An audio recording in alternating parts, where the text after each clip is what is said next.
கண்ணாளனே எனது கண்ணை நேற்றோடு காணவில்லை, என் கண்களை பறித்துக் கொண்டும் ஏன் இன்னும் பேசவில்லை?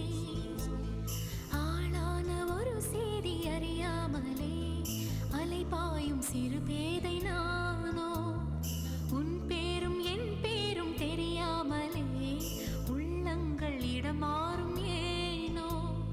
வாய் பேசவே வாய்ப்பில்லை.